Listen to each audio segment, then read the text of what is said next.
as a state bar association to advocate, what is our role to advocate for statutory changes to address police accountability and unreasonable use of force? Can we be an honest broker in these conversations? You know, I think that's a really good question. I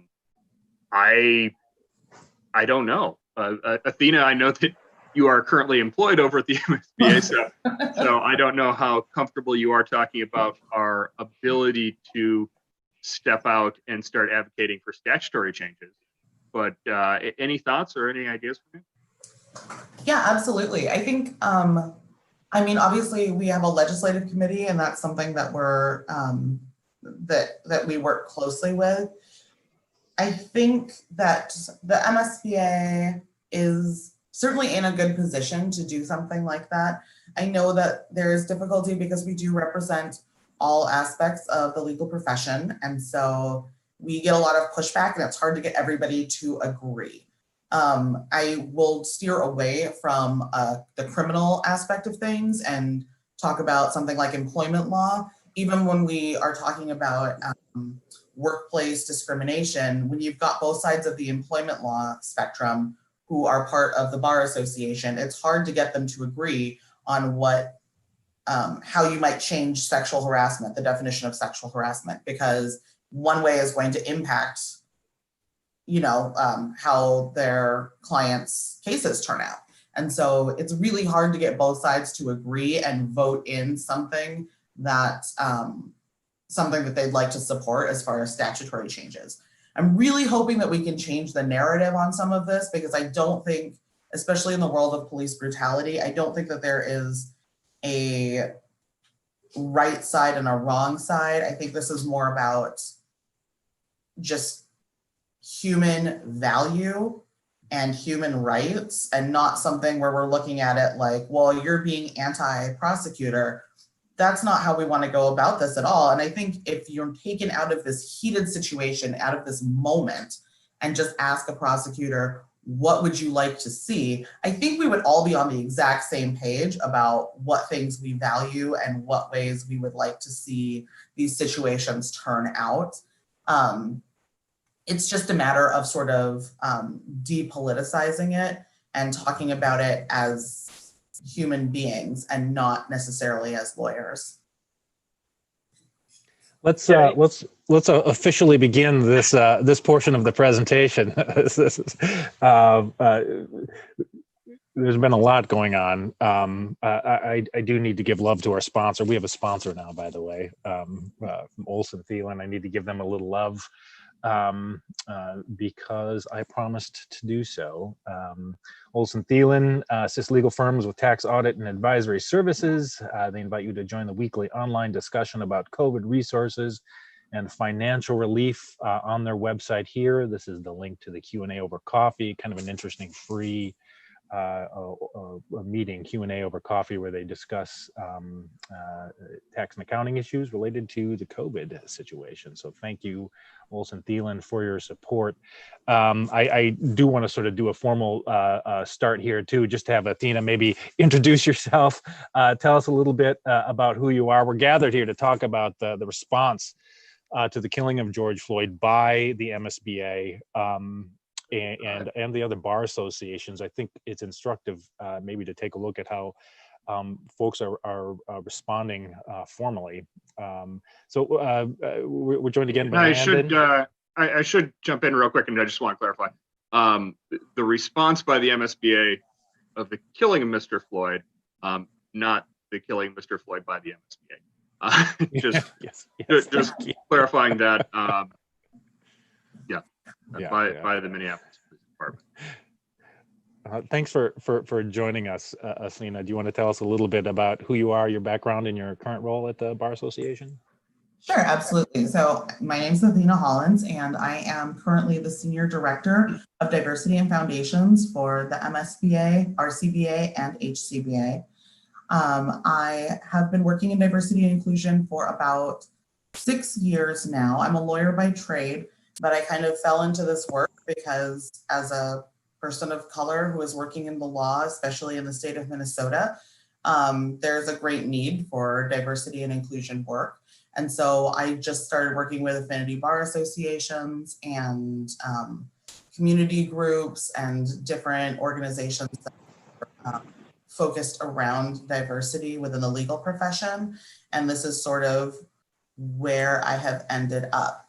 It wasn't my intention. When I originally started, I was planning on doing human rights and civil rights, but I graduated during the recession, and that was more of a catch as catch can situation. So I ended up practicing family law for about 3 years, maybe 4 years, before going into diversity, inclusion, and community relations work. So currently I do staff different groups for MSBA, HCBA, and RCBA. But prior to this year, my primary focus was the MSBA and working with their diversity council.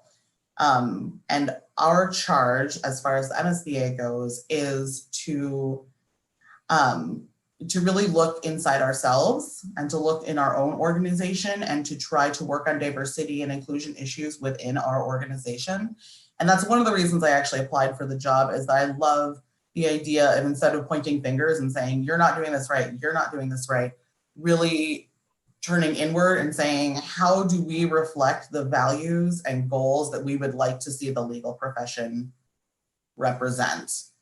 And so that is my charge, and I take it pretty seriously, and I am really happy to be here. We need to have you back just to talk about your regular job. I think it's a day-long event. I think I because we promised to talk about the MSBA response. I wonder, and Austin, I see your question there too. I do want to return to that question.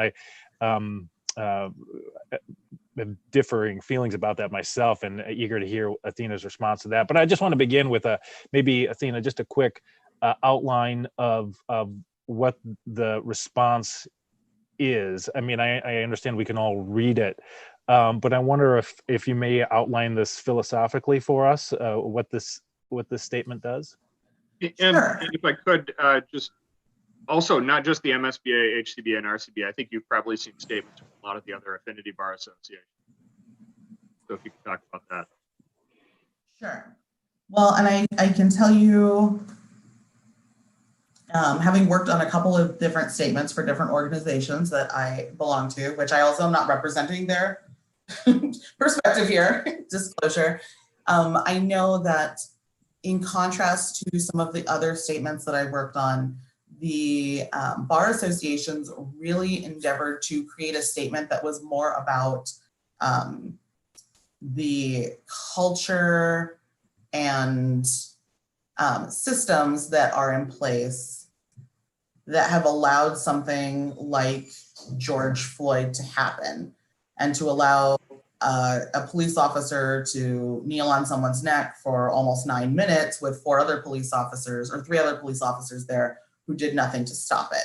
Our real goal was to look at those practices and the culture that led to those practices and critique that, and try to get a conversation started about that, as opposed to this particular instance. Even though this instance was horrific and terrible and really just upsetting for a lot of folks, we know that it goes beyond just this. And to the point that we were talking about before we started, we can't look at it and be like, I'm shocked and horrified.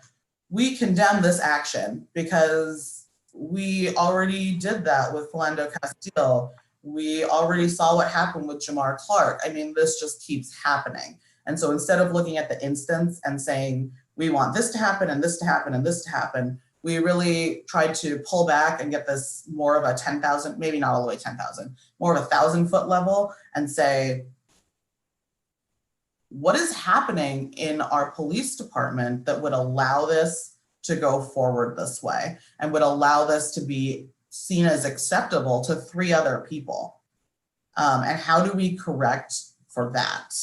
And try to do it in a holistic way that is also, that's respectful and caring for police officers too, because we think anybody's like inherently bad. But if you take individuals and put them into a culture that rewards them for not doing anything, then they're going to continue not doing anything. You know, go ahead, Landon. I was just going to say, and one thing that I've been thankful to see more of this time around is I've been seeing more discussion and more articles about what needs to be done going forward.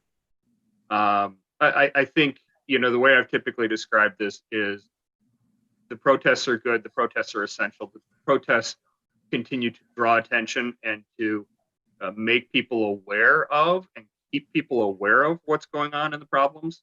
And as much as I support the protests unfortunately don't take that next step of change.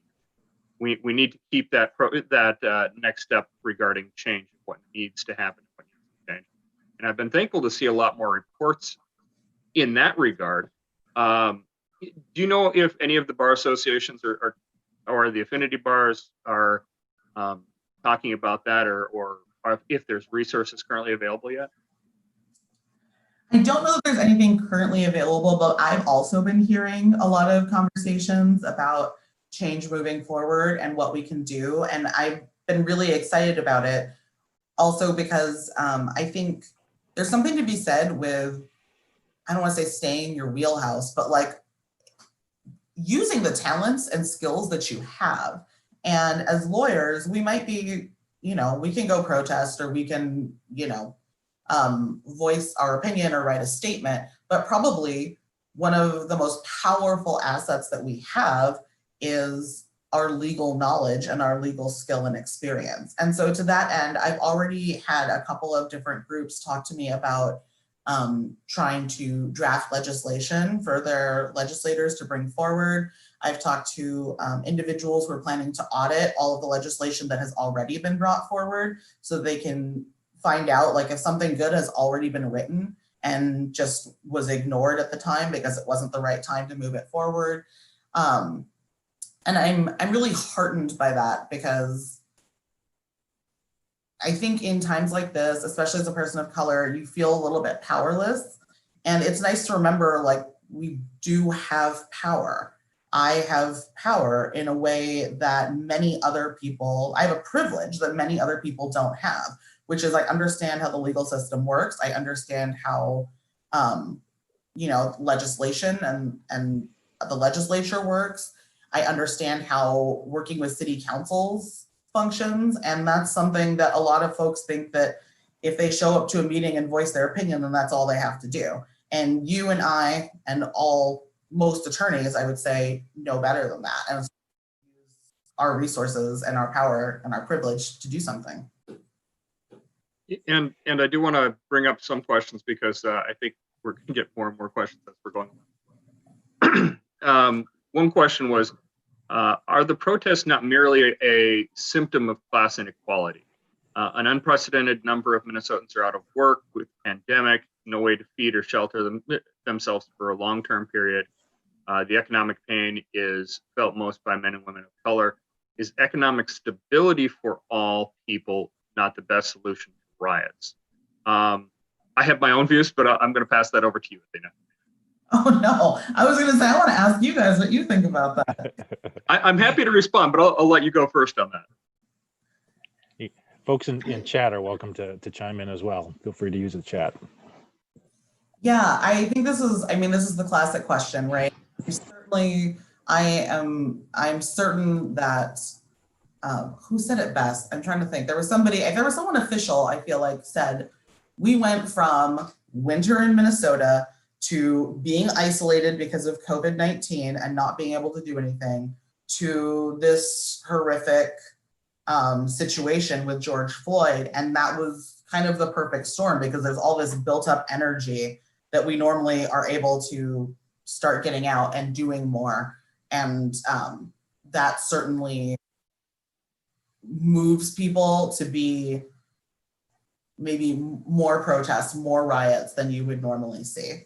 And I think the economic equality that has been heightened by COVID-19 is certainly something that we can't ignore, right? There are people who now have time to do things like protest, and there are people because they don't have jobs currently, and there are people who are more in need than ever before because there is a lack of economic equality, especially heightened by COVID-19.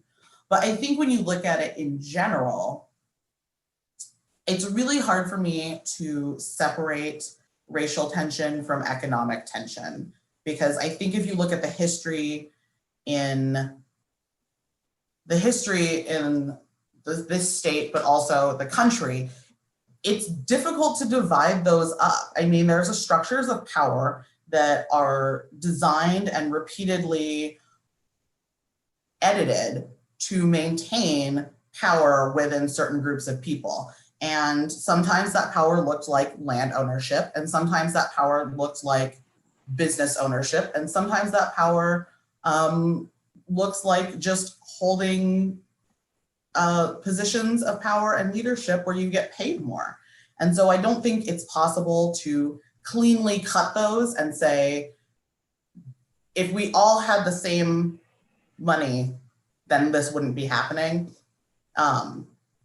Because there's no way to know that, because the structures of power are so that we would never get to this place where we all have the same amount of money. I suppose if you wanted to create like a really theoretical hypothesis and try to work that out, you could see. But I think if that happened, then there would just be other forms of disenfranchisement. And that's a little cynical of me, but. Yeah, I think I echo a lot of what you said too. I think the riots are probably more increased because of COVID.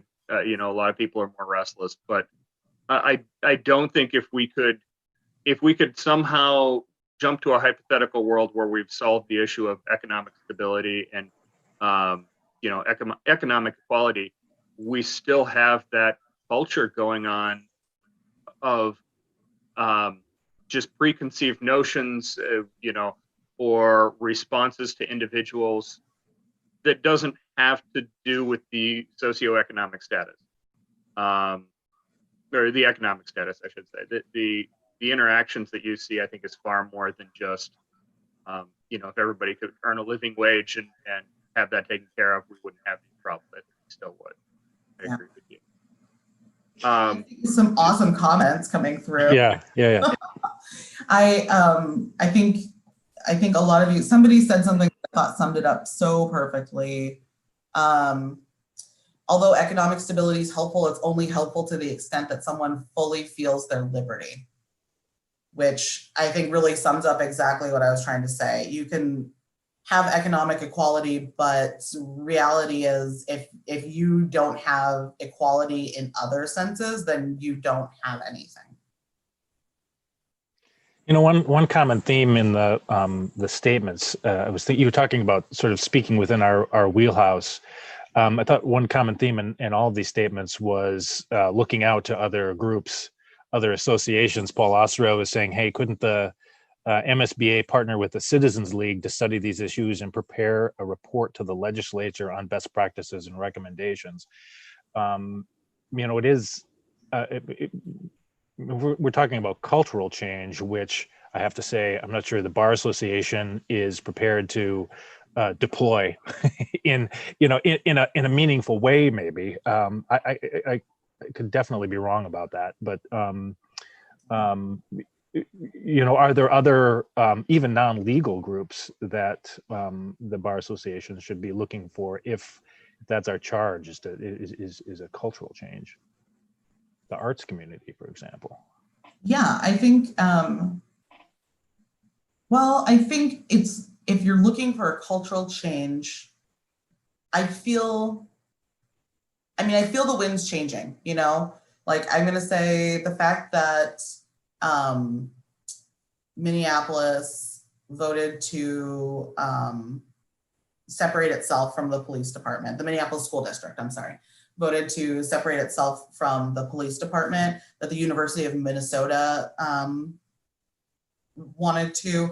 I mean, these are the sorts of things and institutions that feed into a police culture that we've come to think of as necessary, that we've come to think of as really normal.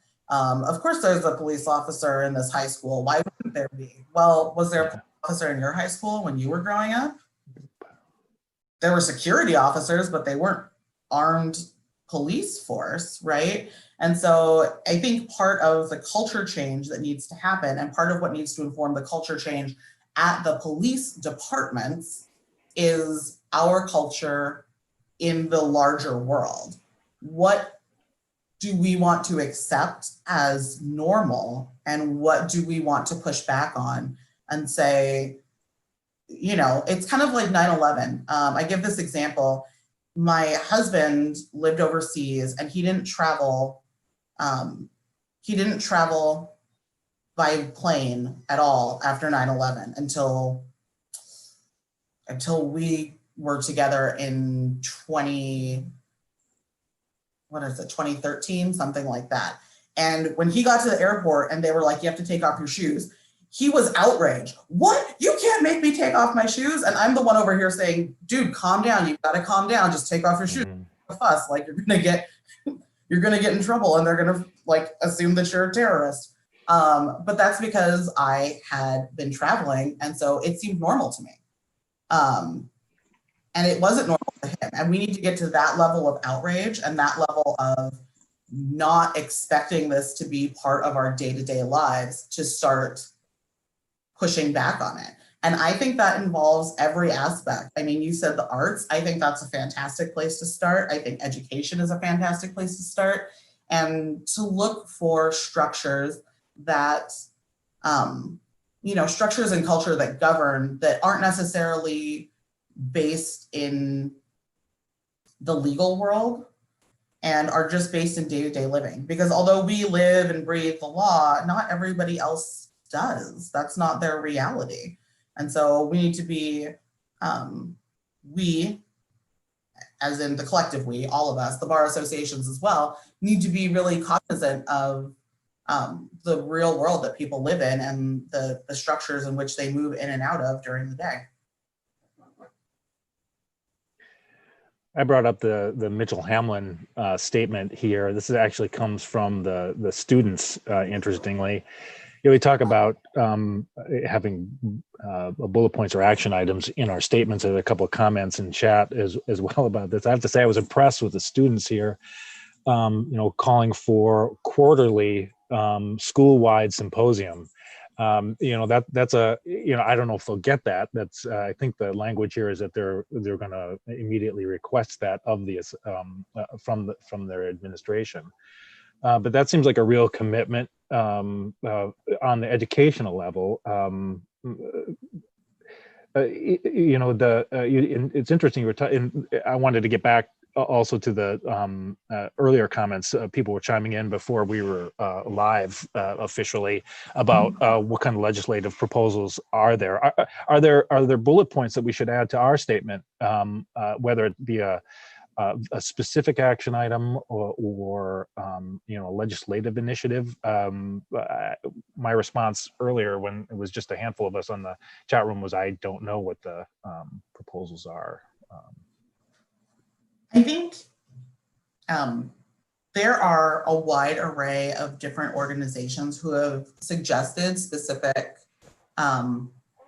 policies, and they're not written as legislation yet, but I don't think we need to recreate the wheel on this. I mean, we could certainly try to add things, but for instance, one of the parts that we have in our statement was the recommendation for an independent prosecutor to take on police misconduct cases and have that be a policy where it's just accepted on a regular basis that this happens. Not that we have to kind of hem and haw on, are we going to do it or aren't we going to do it? This is something that should just be par for course. And, I can come up with that idea on my own. That's something that has been advocated for by the ACLU, by the Department of Justice, by a number of different organizations that are looking at these sorts of police brutality situations and trying to come up with some best practices.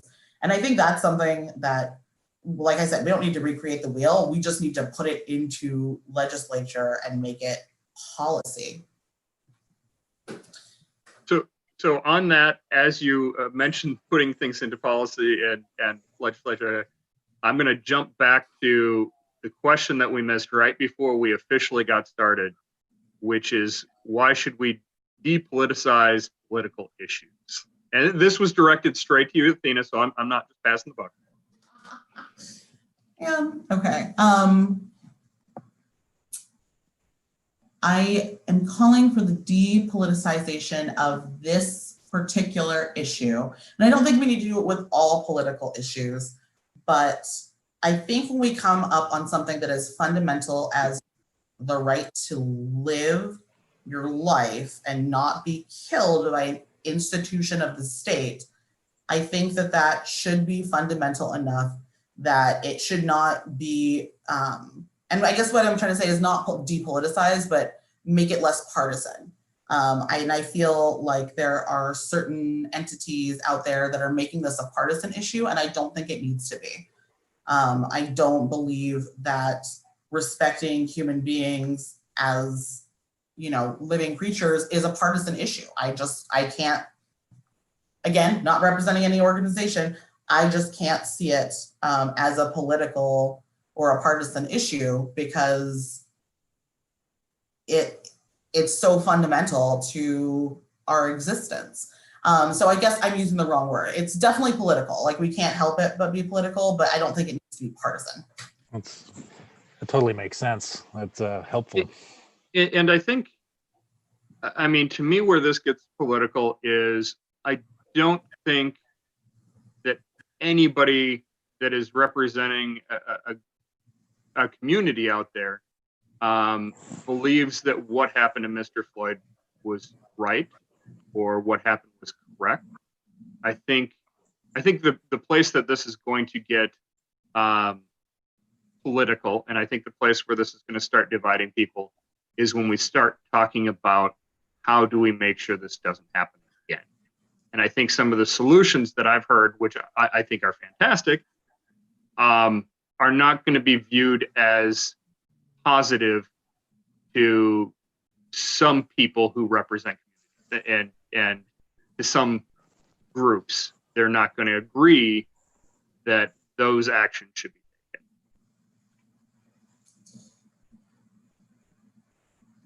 Yeah, I think that is, well, I'm going to push back a little bit on that, because I have heard some people say, you know, well, what was he doing? You know, I mean, now we have more footage. So, but usually there's always the question, what was he doing before? We didn't see the whole thing, so we don't really know what happened. And I'm going to say, does it matter? Is there ever an instance where somebody deserves to be slowly asphyxiated?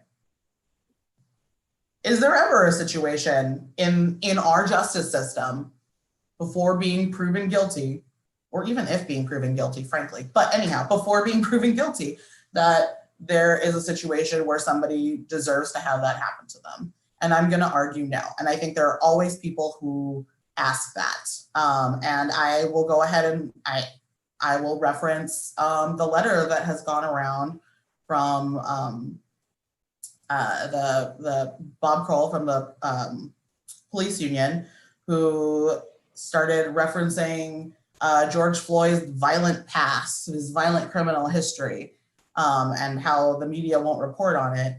And so I think that that is something that, especially, we always note in communities of color, they're always, as soon as something happens, they'll always look for an explanation. And I think that makes sense, because we don't want to believe that the people who we've been taught are there to protect us would do something bad. I don't even think it's something where we're purposefully trying to hurt people of color. I think it is cognitive dissonance, where we say there's no way these people could be doing something that egregious. There must have been a reason for it.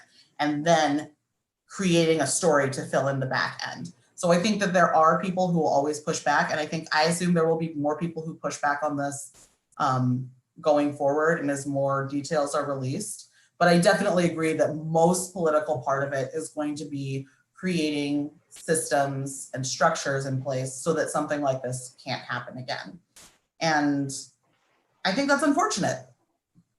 I mean, I think we have to both move forward and look at policies and legislation and really creating change, but also look back and say, this isn't coming out of nowhere. This isn't appearing out of thin air or because we think, oh, maybe something could happen. These are being created and this is being advocated for because it did happen, because a person was knelt on for almost 9 minutes and died. And we have to keep coming back to that, because if we lose track of that, then we lose track of why we're doing it. And so one of the things that I see a lot of, or that I've seen being discussed when different organizations are talking about putting together their statement, is a question as to, does this statement go far enough? Do we have what we want included in this statement? Do we want a general statement or a particular statement that focuses on all the little things that either we think happened in the case or that we want to see going forward? Or and I see a lot of discussion regarding these statements, and I think that's great. But my question is, where do we go from here? I think a lot of organizations have really put together their statement. Maybe they've talked a little bit, and I don't think many organizations have had enough time to really take that next step. But to you, I think you've talked about it a little bit, but to you, Athena, what should those next steps be? I mean, where should we be walking? Yeah, I think that's a great question. And I was actually in a group with Mike yesterday. We talked about this. It hasn't been formally created, but we did suggest that there be a task force that is created by the Bar Association, and that we recruit members of the Bar Association as well as people from outside it, from affinity bar associations and just other attorneys or individuals who are interested, to start really working on policy ideas and bringing it together as a sort of coalition group and getting buy-in from different other groups of people. I think that's the next steps. I know each organization, I mean, here's the thing, everybody puts out a statement, right? I mean, probably the Cheerios, General Mills probably put out a statement, and General Mills is not in a position to do much about it other than fund things, because they do not have, they're not built up of the same membership that we have. And I think the bar associations are in a really unique position to do more and look to them for support or for help or for buy-in, but not necessarily for doing things. And so what I'm really looking forward to and what I'm hoping will come to fruition is this task force of individuals who are excited and motivated and who can divide up this work and try to craft some real legislation and get it pushed through, and take real action on this issue. So here's my question with these task force and groups and things like this that I'm hoping come out of this. But my question is in regards to, I'm going to single myself out here, in regards to people like me who want to be involved. We want to take that step. You're going to be on the task force. What's that? I said, you're going to be on the task force, Landon. Well, and that's my question. Should I be? I don't want to take the seat from somebody that should be on there, that should have their voice heard, that knows more about what's happening on the ground. I'm more than happy to provide whatever I can, but I don't want to take a seat from somebody else. How is, we're going to have task force out there, we're going to have pushes out there, and we want to be involved. But, if you get a task force too large, it's not going to actually accomplish what it needs to. Any thoughts behind that, or ideas for individuals that, that we don't want to take a seat from somebody who has more personal knowledge and more direct impact on this? Yeah, I do. And I think it's an important aspect of this entire situation. It's really a question of when to speak up and how to speak up and, you know, how to use your voice effectively. And I don't think there's a clear cut answer on how to do it because we obviously want allies to speak up and we want folks to voice their opinions about these things, but we also need to be respectful of people's lived experiences and let their voices shine through. And I think there's a definitely a happy medium to achieve there. And I think you're doing a great job of it.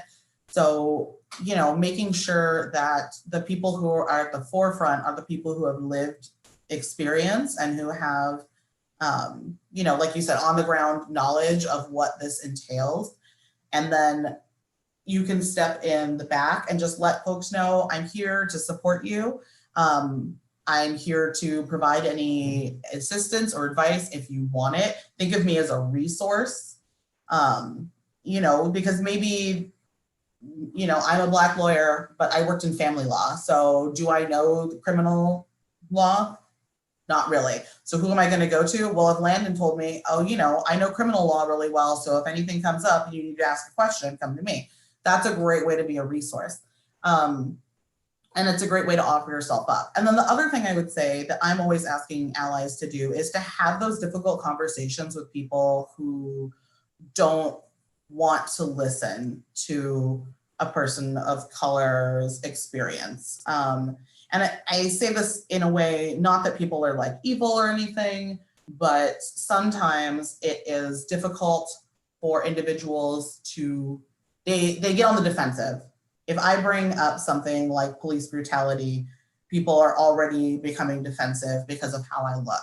And so you're in a position of privilege to have these conversations with folks and get the message out and articulate it in a way that maybe they understand better, or they hear it from you and they trust you because they know you and they've worked with you for years. And that's a special privilege that you have and that I would ask you to use to the benefit of other folks around you. And the difference there, of course, is I think you would agree that on site they would be on the defensive when you bring that up. Difference for me is as soon as they figure out what I do for a day-to-day as a defense attorney, they suddenly discount whatever I'm going to say about police brutality because there's that perspective as well with my occupation. And we did have one question that came up. We had a lot of questions that came up. One of them that came up was in regards to other task force that have been out there regarding police violence. I do know that there is a police conduct oversight commission. I believe that there is a citizens police misconduct board, if I remember correctly, in Minneapolis. I'm not sure what other boards or task force are out there, and I'm not even sure a whole lot behind those two organizations. Do you know anything regarding those? I know that they exist, and I know that there's been complaints that they don't have enough teeth. And that's about all I know. Okay, Austin says the Minneapolis Civilian Police Review Authority was disbanded years ago. So I know there's one in St. Paul. I don't know about, I live in St. Paul, and I don't know about Minneapolis. But I think, you know, I think sometimes, how do I say this without throwing anybody under the bus? I think what I do. I think that sometimes structures of power create groups to placate other folks. So I think, you know, we are in a situation where there might be things that exist because of the creation of them by the city, and whether or not they exist because they are being useful or because they are actually informing how things move forward is a whole different situation. And I'm thinking about a number of different structures, not just the police civilian review board. but I think we always need to be wary of that. And that's why I'm really in favor of a task force that is independent of the city and independent of city funding, because I think that is a way that the structure of power continues to monopolize that power, and they can give and take what they want, give and take control, give and take funds. And, you know, I'm not 100% convinced on a lot of those different structures. So Is you hit on one of those, which is probably one of the more important ones with this, is not just, you know, who's on the commission, what, you know, where is it composed of, what are their obligations, but what are their powers? And if you have a police conduct oversight commission that doesn't have any authority to change policies, to change procedures, to remove officers, or even discipline, I'm not sure what the purpose of a police conduct oversight commission is. yeah, yep, exactly. And I think of, you know, I have heard of different committees and different groups and different councils that have been created as a workaround for city councils not having to actually, you know, it's kind of like, well, this is what so-and-so recommended. And so it's not the city council saying anything. And I think we need to hold our elected officials to a higher standard, right? Like, okay, so if the Police Civilian Review Board says do X, Y, and Z, then they're just like Joe Schmo, right? Who've been, you know, appointed by the mayor or however it is in Minneapolis. I want to see my city council members who get elected do the work that I've asked them to and stand for the things that are important to me. And it puts them out there a little more, and especially because, you know, they're elected officials, and so it's kind of nerve-wracking, I'm sure. But, you know, ultimately, I think you have to stand for something, and you have to, you know, stand for your values and lead from them. And if folks don't like it, then they don't like it and they vote you out. But that's not the end of the world. I think one area that I'd be concerned with that is the elected. I mean, sometimes people vote for elected officials for a wide variety of reasons, not always thinking about all the other duties and obligations they're doing. I think there's probably plenty of places where, you know, there's single issue issues that are going on. I'm thinking years ago, the whole vote yes and vote no, you know, various things that are going on. And a lot of times you have somebody that's campaigning off of that. And their additional work on having them do additional work on the Police Conduct Oversight Commission. I don't know, but maybe holding them accountable for whoever their representative is or something like that. So we can tie that a little bit closer with an elected official. I think you're right. There needs to be a little bit more accountability there and a direct line to power, and that power being the citizens that vote for those representatives. Athena, I want to ask about Alex. I guess Andrew and Michael have been asking about the role of the existing committees, and I think yesterday you mentioned that this might be really an appropriate challenge for the Human Rights Committee. Maybe this is too much inside baseball, but are the committees maybe better equipped rather than an independent task force, which is, I think, what the suggestion is from Andrew and Michael. Yeah, I think that's a great question. And I would say, and I appreciate both of their comments. I think the committees are well equipped to work on this. And I am wholeheartedly in favor of the diversity committees working on this. My only issue is that a task force would bring in individuals who are not a member of the Bar Association for whatever reason. And I think there are a lot of reasons why someone might not be a member of the Bar Associations. Maybe they can't afford it. And, you know, maybe they're first generation lawyers and they don't understand the value. I think there are a number of reasons why we might want inside input to this. And I think so I would be okay with it being the diversity committees, but I would also want to open it up to individuals who are not in the bar association. And also a lot of affinity bar members aren't members of the bar associations. And I don't think we can discount the value of affinity bar leadership and affinity bar perspectives, especially on an issue like this. Do you have to be a member of the bar association to? I know the president has typically. I haven't looked at the bylaws in any real way in a while. At least for the MSBA, you definitely have to be a member to be on the Diversity and Inclusion Council.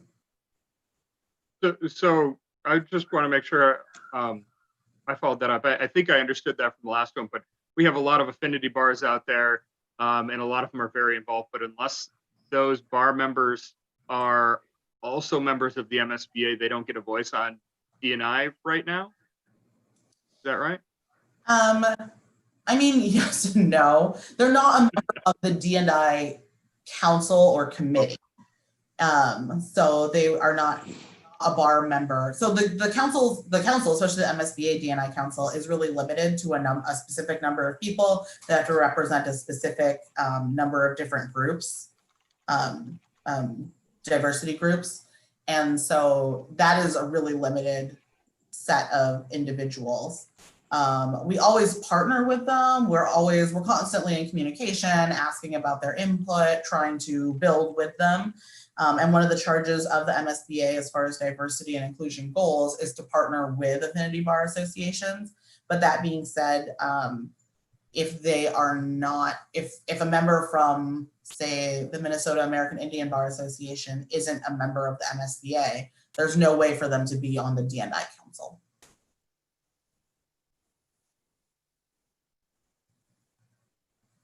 And I'm just running through, I've seen several comments, and I think we've talked a lot about the legislative side of things, but I've seen several comments and want to address these where either we're talking about how do we address this with the court, or in several comments, it's been members of the court saying we want to be involved in this conversation as much as they can be.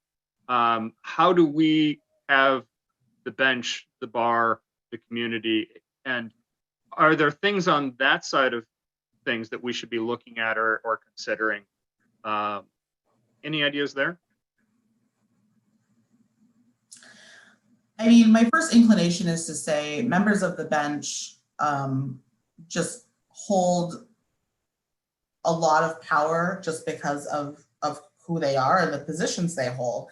And so at the very least, they maintain a lot of influence in our groups. And so I think that inherent power is something that's really useful. But I also think that, possibly to their point, and I don't know how much they want to get involved because it can be controversial, but the Committee for Equality and Justice, which is through the judicial branch, this might be a topic that they would like to take up. I don't know if Judge Kappelhoff is on, but he is the chair of that group this year. And so it's something that I think would be beneficial to have a group of judges, especially from a group of judges from across the state of Minnesota, saying this is something that we want to work on and we want to come up with best practices. But I also understand that members of the bench might be limited in what they can advocate for. And so I want to be really cognizant of that and not make them feel uncomfortable. And, members of the bar don't necessarily have that same limitation. And so we can push for more than possibly judges can.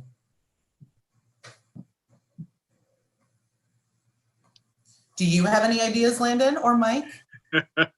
Well, this is all about your ideas, Athena. No, I would say, I think one of the challenges with working through the court is understanding the court's limitations to stay within the rule of law and to be there as a non-bias, I guess is probably, well, non-bias. Yeah, we want them making a decision based off of what evidence and information is put out there. But I definitely think that making sure that those members of the bench continue to be aware of what's going on and continue to have similar thoughts and mindsets to the community that they are working with while they're on the bench. I think it's a real challenge to me to think of how the bar can get involved with the bench and see these things happen. I'm gonna stop here and note that we do have a response from one member of the bench, and I'm gonna defer to him. So Judge Cook, thanks for participating in this. I know you've provided a lot of good information. From Judge Cook, the bench needs to be careful since we will have multiple cases before us on the criminal and civil side, and we have ethical limitations, say. And this could provide a basis for recusal, removal, or change of venue. Of course, we need to commit to being fair to all parties.